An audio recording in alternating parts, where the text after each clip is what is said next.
Have you ever felt this? You're having a perfectly normal conversation, you're being logical, you're being reasonable, you're trying to solve a problem. And then, out of nowhere, the temperature in the room drops, the energy shifts, and you're left standing there, wondering what ancient, unknowable law you just broke. It's like you're trying to solve a Rubik's Cube, blindfolded. You're turning, you're twisting, you're convinced you're making progress. But when you finally take off the blindfold, it's more scrambled than when you started. Why? Because you're using the wrong rule book. You're trying to run iOS software on an Android phone. The commands don't work. The system crashes. Today, we're not going to blame women. We're not going to get angry. We're going to become archaeologists of the human mind. We're going to gently dust off the layers of social expectation and look at the raw, evolutionary code that drives behavior. And I'm going to warn you, once you see this, your entire history of interactions will suddenly make a heartbreaking, crystal clear sense. This isn't about creating cynicism. It's about fostering clarity. The core misunderstanding: problem solvers versus context processor. Let's start with the most critical, devastatingly simple truth. The male brain, for thousands of years, was honed for one thing: solving external problems. Hunt that animal, build that shelter, protect the tribe. See threat, eliminate threat. Point A to point B. The female brain, for those same thousands of years, was honed for something entirely different: managing complex social and emotional ecosystems. Who is an ally? Who is a threat? Is this man a reliable provider? Will he protect my children? Her survival depended on reading nuance, emotion, and long-term context. This isn't sexist. This is evolutionary biology. It's the hardware we're all running on. So, when you come home and she's upset about a comment you made at the party 3 days ago, you're confused. You're in the present. You're trying to fix the leaky faucet right now. But she's not in the present. She's in the emotional timeline. She's replaying the comment you made, the tone you used, the way you looked at her friend, the birthday you forgot last year. It's all connected in a vast, living network. You're trying to fix a single pipe, while she's experiencing the entire water system. The attraction paradox. The need for the unconquered peak. This brings us to the paradox that has broken millions of good men. A man meets a woman. He's charming, he's a bit of a challenge, he has his own mission. He's the unconquered peak. She's drawn to him. The attraction is electric. So what does the good man do? He thinks, I've won. Now I will show her how much I've won by giving her everything she wants. He becomes an open book. He sacrifices his time with friends. His mission becomes her. And then she leaves. Confused, he says, but I gave her everything. I did everything she asked. Brother, that's exactly why she left. You stopped being the unconquered peak and became a walked-on hill. The moment you made her your entire world, you ceased to have a world of your own that she wanted to be part of. It's not that she's manipulative. It's that her ancient wiring is asking one relentless question. Is this man still growing? Is he still strong? If times get tough, will he have the strength to lead? When you give up your purpose, your frame, your mission, you are, in her subconscious, answering no. I knew a guy, successful, funny, whose girlfriend constantly said, I wish you'd share your feelings more. So one night he did.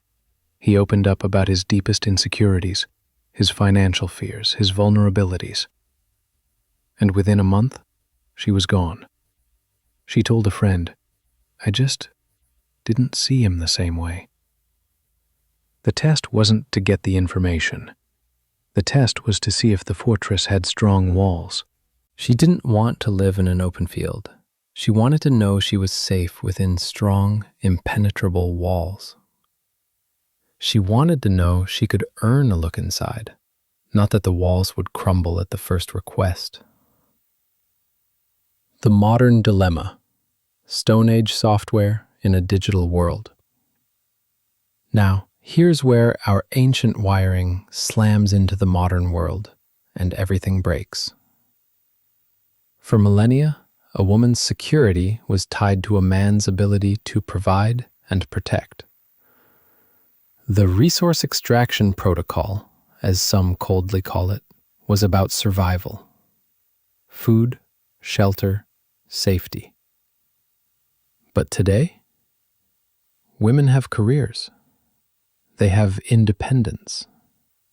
They have dating apps that offer a seemingly infinite supermarket of options. But that ancient software is still running. So what is it extracting now? It's not just resources. It's validation, status, emotional labor, lifestyle experiences.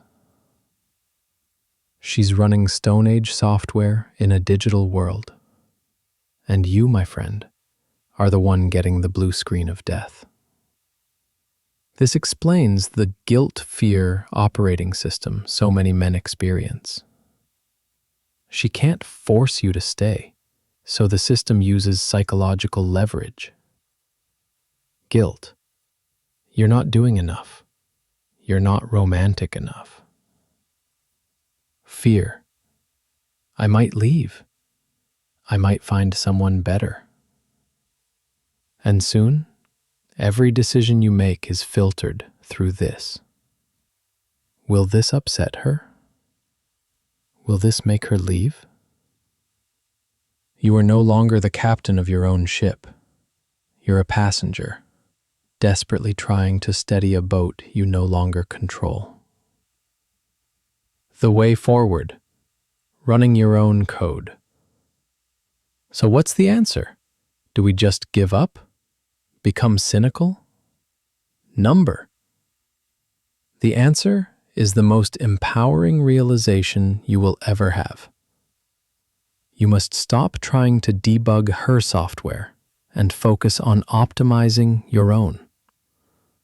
Your mission isn't to understand her every whim.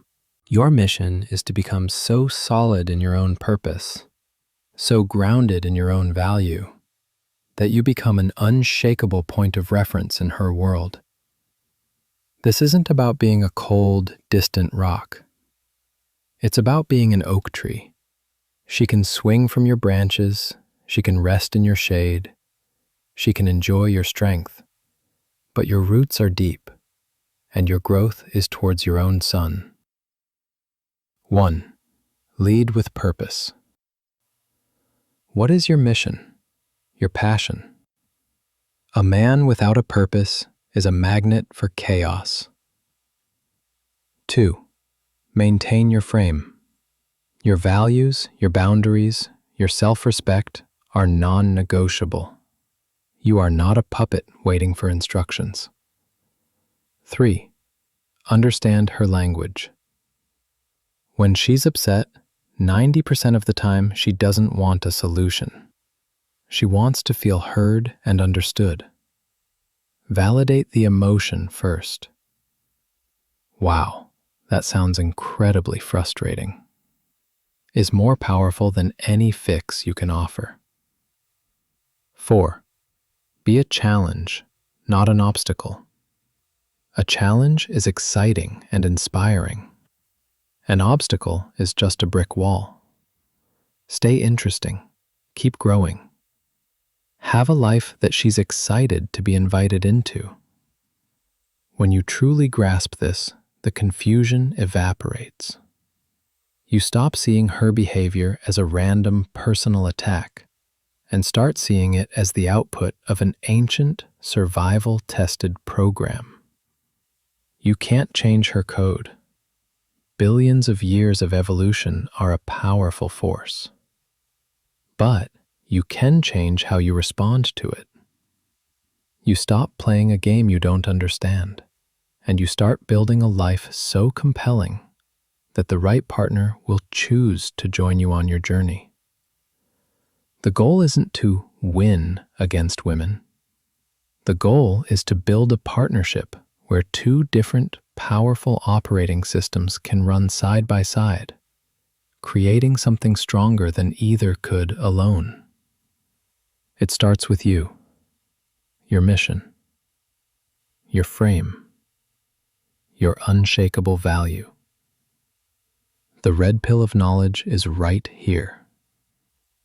You can go back to the confusion, or you can step into the clarity.